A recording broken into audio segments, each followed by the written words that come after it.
What's up, everybody? Good morning from sunny, balmy Key West, Florida.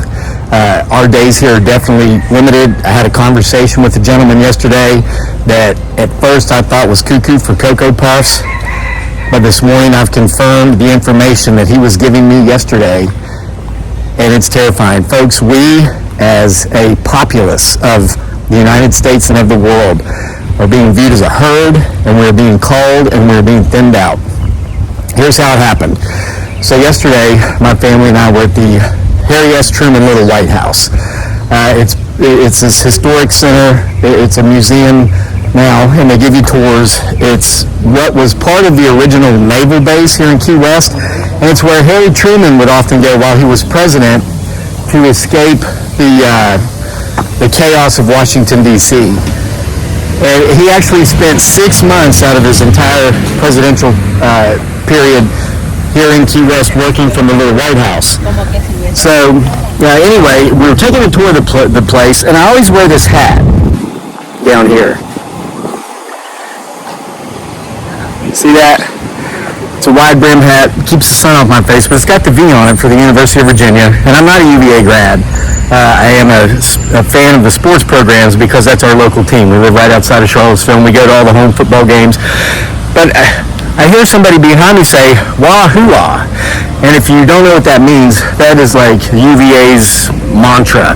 Wah-hoo-ah, wah-hoo-ah, go Hoos go. So I turn around, and there's this older man behind me. He's probably about 80, and he's wearing a UVA baseball cap. And I said, "Oh, hey, how are you?" He says, "Fine, how are you? Here for the tour?" I said, "Yeah, it was just before we were to start the tour. It was me, my wife, and our son. And then he was there with his wife and one of their grandchildren who was in their early 20s. So he says, we should get together and have a drink after the tour. I said, sure, not a problem. So we go through the tour, learn a lot of really interesting facts about Truman, world history, FYI, the scam and fraud that is the pharmaceutical industry. I'm getting out of the way of a truck here, bear with me. This is such a beautiful place. So we might have to walk down the beach here. So anyway, the historian who was our guide was telling us about one of Truman's morning rituals. After he would have breakfast, he would go to his bar. He had a private bar there in the Little White House, and he would take 2 shots of bourbon. The first was to thin his blood, and then the second was to prevent black plaque buildup from the alcohol from the shot. And his doctor actually told him to do this. And it's interesting that the guy leading the tour, who was an actual bona fide historian, publisher of several books, I bought one of his books, he autographed it for me, very knowledgeable. He asked us, he says, "Why isn't this done today?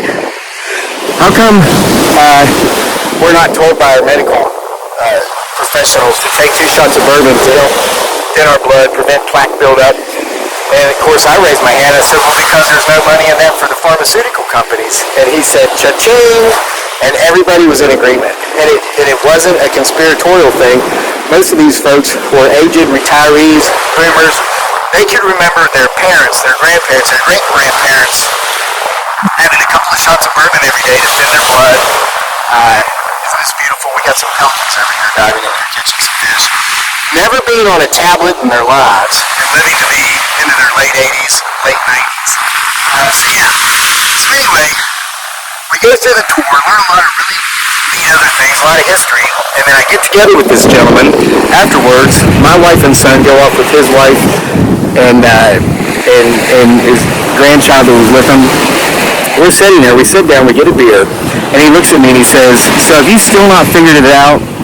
And I was confused. I was like, "What do you mean, not figured out what? Was it something about the tour, something they told us?" He says, "No." He goes, "I know who you are."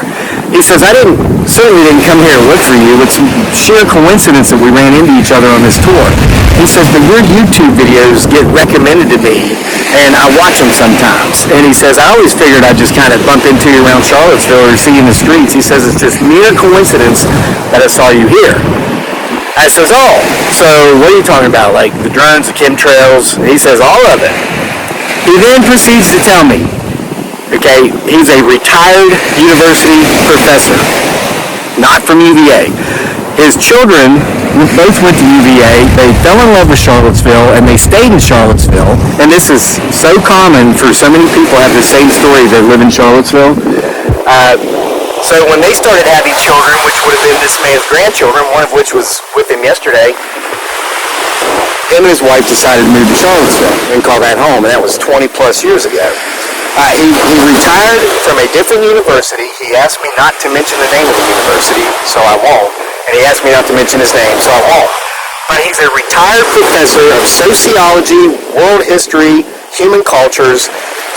Basically, he understands human behavior. He understands the history of civilizations, and he explained to me how he could see trends. He could spot trends. He could tell where things were going based upon where we've been in the past. I'm like, okay, what's this have to do with the chemtrails, the drones, and all this stuff, the pharmaceutical shills telling us, hey, don't take 2 shots of bourbon, you get that for $12 a bottle down here at the liquor store, it'll last you a month if that's all you take. The cheap stuff at least. No, spend hundreds and hundreds of dollars a month on all these tablets to do what a couple of shots of bourbon can do for you. And he says to me, look, he says, this is a plan by, of, and for the elites, to benefit the elites. They're sick and tired of carrying the burdens of society. And I said, you mean poor people? He says, exactly. And he says, have you been looking around at the folks here in Key West? Here's an example. This woman back here has got to be 100 and something years old. I met a woman yesterday on the tour who was 90, and she looked like she was probably 60. I didn't realize she was 90 until on part of the tour they showed the fake newspaper. Well, it was a misprint from the Chicago Gazette or Chicago Tribune after the election in which Harry Truman beat Dewey. The Chicago paper, the workers were actually on strike, but the management of the paper didn't want to miss out on sales and revenues of their staff being gone, so they assumed Dewey was going to win because he was ahead in all the polls. So they went ahead and printed the morning paper claiming Dewey's victory. It's one of the most historic pieces of American history. You know what I'm talking about. So anyway, this woman shared the story about how she remembers when she was 13 years old going down to get the morning paper and seeing that. She knew it wasn't true because her father had actually been in the hotel with President Truman the night before. She already knew they won, so she laughed and ran the paper in and said, look at this. This is fake news. Back in 1948. 1940-something, yeah, 1948, because I asked her, wow, 13, so you were born in 1935? And she said, yeah, I was born in 1935. But I asked her, how are you so spry? How do you seem so fit? And we had to go up some stairs in this museum to see the bedrooms, Harry Truman's bedroom, his staff's bedroom. She went up and down those stairs, and they were steep. The guy leading the tour was probably 68. He wouldn't go up and down. He said he had bad knees, and he was. As great of a guy as he was overweight. He didn't seem to be the healthiest person out there. But this woman, she says, listen, the secret is staying active, taking care of yourself. She says she likes her wine, but she doesn't abuse it. She eats healthy, and she spends, and here's what I think is key, cold weather. She says she's from Michigan. She spends a majority of her time in Michigan, but in the winter she does come south, and she usually comes to Key West. So with her healthy lifestyle, her active lifestyle, without abusing substances, she's able to come down here, and as you can see, there's no chemtrails here this morning. She's able to come down here and despite limited exposure, still live a perfectly healthy life. And I bring that up to you because as I was talking to a retired gentleman who lives a similar lifestyle, similar healthy lifestyle, and he comes down here in the winters, you're going to be okay. And I also want to point out that woman and the gentleman who I'm calling the informant, they were well off. They were well off. They are in no way a scourge on society. They're not the folks who didn't take care of themselves, got in very unhealthy situations, and now, after two generations of being profits for the pharmaceutical companies, are not a burden on the healthcare system and on the folks funding the system because their healthcare costs are not exceeding their ability to pay. So that, again, from the beginning of this storyline of what's going on has always been my theory of who they're trying to get rid of. But it goes deeper than that. the retired professor yesterday was telling me, he says, you watch. He says, we are soon going to have a worldwide totalitarian regime that views us as nothing but chattel. And I'm like, well, aren't we kind of there already? He says, well, we just got there about 2 or 3 weeks ago when the new commander-in-chief was sworn into office. I was like, you mean Trump? He says, yes. He says, listen, and as an unbiased historian who studies and understands cultures, he says he does not allow himself to become political. He says there's things he loves and hates about every former commander-in-chief, but he views it strictly from a professional standpoint. But he said President Trump is going to do some things and is doing some things that have never been seen in American history, and it's all to call the herd. He said, if you think for a minute that he's not in on it with them, you're a fool. And I said, oh, you mean like the tariffs? He says, that's child's play. He says, you watch. Soon enough, they will be deporting American-born citizens and incarcerating them in other nations just to get them off the streets. And I said, well, that's not constitutional. I said, like, for example, let's say a man and a woman come here illegally from Mexico. The woman's pregnant, and then she gives birth here. Per the U.S. Constitution, that child is a U.S. citizen. He looks at me and he says, that's not what I'm talking about. And I said, well, what do you mean? He goes, I'm talking about U.S. citizens who were born here to U.S. citizens who've been here perhaps since the Pilgrims came, who are undesirables, who do not contribute to the betterment of society, who do not contribute to their own communities, who are burdens on their own families. And I said, are you pretty much talking about like the lowest common denominators? And I'm trying to spin around here and give you guys some good views. He says, I'm talking about criminals, drunkards, drug addicts, homeless people, street people, and he said, and unfortunately, the mentally ill. He says, you know the prison system in this country is full of mentally ill people. You know law enforcement officials unalive mentally ill people who are having episodes. Family members will call and say, hey, we need help. You know, our son, our adult son, or whoever is not well and he's having an episode. Can you come give us some backup? They show up, they bring their pew-pews, and someone's unalive. I'm like, yeah, those stories are pretty common. He says it's those people. He says, you remember how they used to be rounded up and put in asylums, given lobotomies? And I made a video about this probably 6 weeks ago. And I'm like, yeah. He says, okay, we will be getting rid of those people. Those are the people who will be deported. I said, how can you deport a generational U.S.-born citizen because they're mentally ill, or because they're living on the streets, or because they have a substance addiction? And he says, you watch. He says, and it's not going to take long before it starts happening. All right, so I wake up this morning, and I go to check my emails, and again, this is why I'm not reading your all's emails.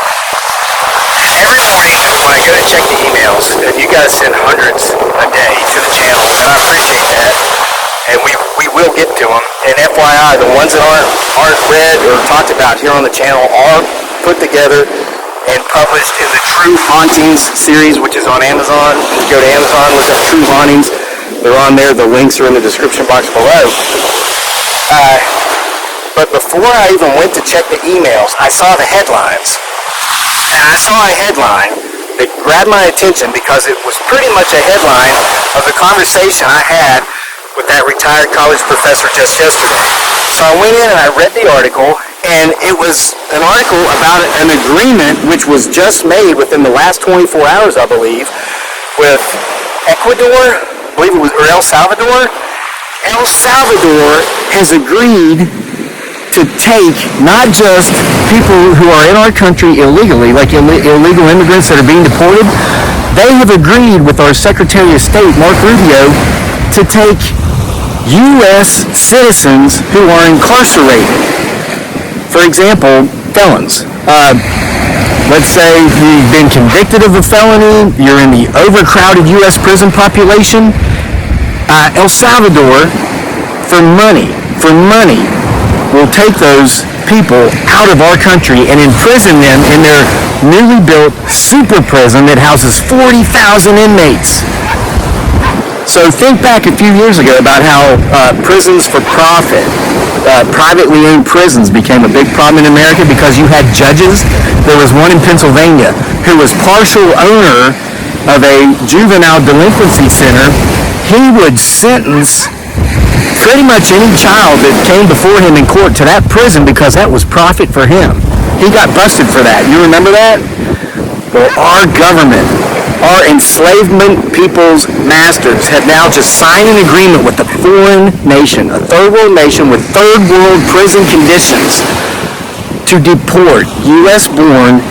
Now, you think, oh, it's okay, Crazy Lake. These people are rapists, they're murderers, they're drug dealers. Fall back again to the conversation I had yesterday with the retired college professor. Sure, some of them are. Some of them are mentally ill people who have no supportive family to take care of them, who no longer have institutions in which to be held because President Reagan, bless his heart, shut those places down in the 80s, put those people back on the streets. So now you have mentally ill, homeless people with nowhere to go who are going to be sent to some third world country in South America and thrown into a hole, and the government's going to profit from that because they're being sold like chattel. And it's all to cull the herd, to thin the herd, so that the well-to-dos can have a more utopic society. And the guy was telling me this yesterday before I read the article, and I said, that's insane. There's no way. He says, how long have you been in Charlottesville? I said, well, I moved there in 1999 originally, left for several years, lived on the West Coast, was in the Middle East for a year, lived in Southeast Asia for 6 years, and I traveled the world ever since. I come and go, but it's where I always want to call home. And he says, think about it.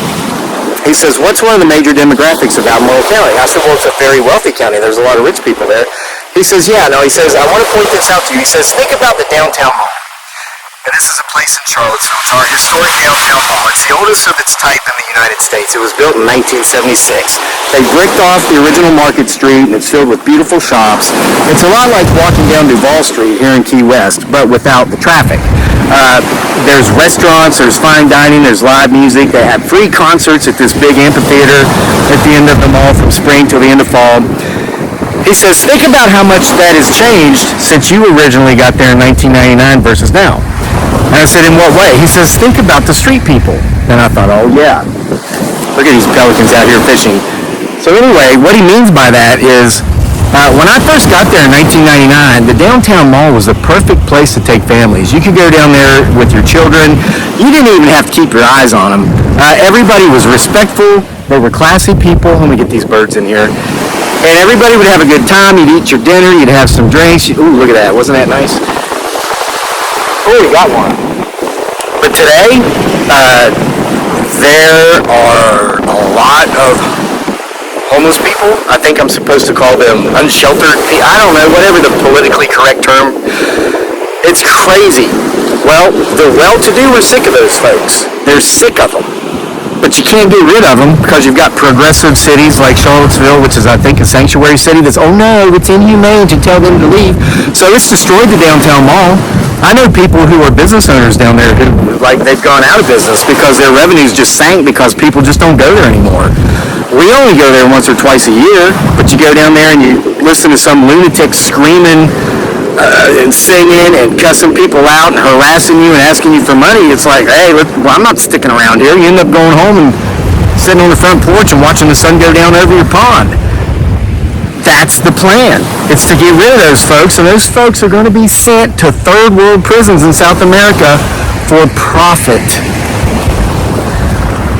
The folks that are not healthy, okay, you're not destitute, you're not on the street, but you've now become a burden financially instead of being a cha-ching profit center. You're being sprayed, you're being chemtrailed, you're being poisoned.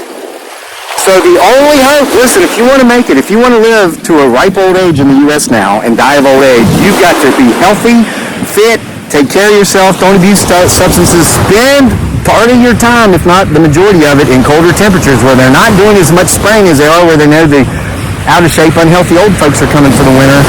And whatever you do, make sure you're contributing. Because the minute you stop contributing, the minute you are no longer a profit center, you're no longer an asset, and you become a liability, is the beginning of your end.